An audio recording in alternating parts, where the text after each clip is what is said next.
Siddiqiyya, c'est un travail sur soi-même, qui se relève de l'acte de l'esprit. On a besoin de cette pratique, de ce travail sur soi-même. Connais-toi toi-même, tu connaîtras ton Créateur. Parce que si tu te trompes de toi-même, tu vas te tromper du cheminement. Tu vas être un mytho, tu vas entrer dans un moule qui n'est pas le tien, et tu vas emprunter qu'un chemin qui ne t'a pas été destiné.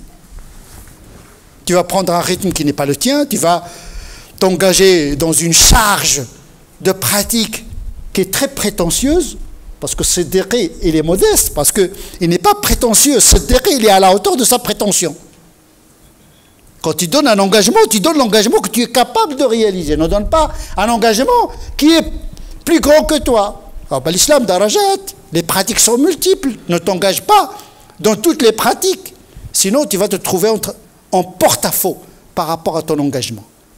Parce que Siddiqiyya, la véridicité, c'est tenir son engagement. Tu te prescris à toi-même les obligations, tu te conformes. Une fois que tu as fait les obligations, tu passes à autre chose, mais n'entre pas dans une multitude d'engagements avec Dieu, avec toi-même, avec les autres, et tu vas te trouver dans la trahison des engagements qui est l'antinomique de la véridicité. Et donc la première des choses auxquelles nous allons rendre compte, c'est la véridicité. Et les premiers qui seront interrogés sur la véridicité, ce sont les prophètes eux-mêmes. Il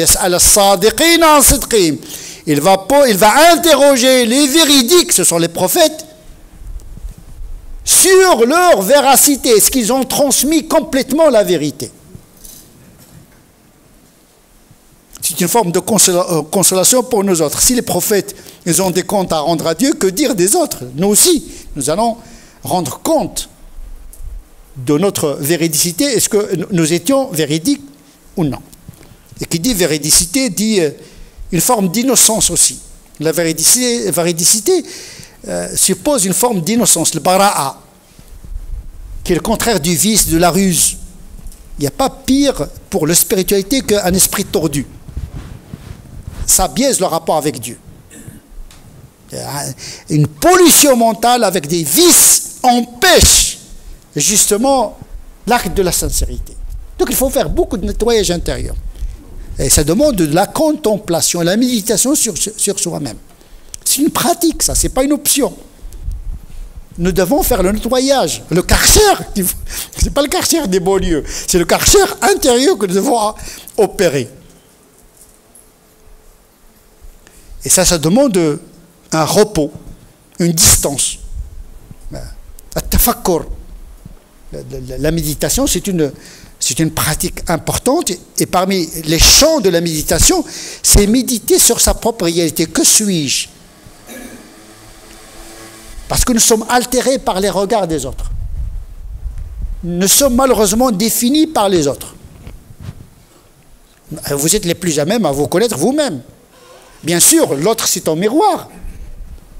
Il te renvoie ton image d'une certaine manière. Il peut y avoir des miroirs déformants qui exagèrent, mais le plus à même à connaître ses propres vices, c'est la personne en question. Parce que les gens ils jugent l'extérieur, mais toi tu es le plus à même à scruter l'intérieur.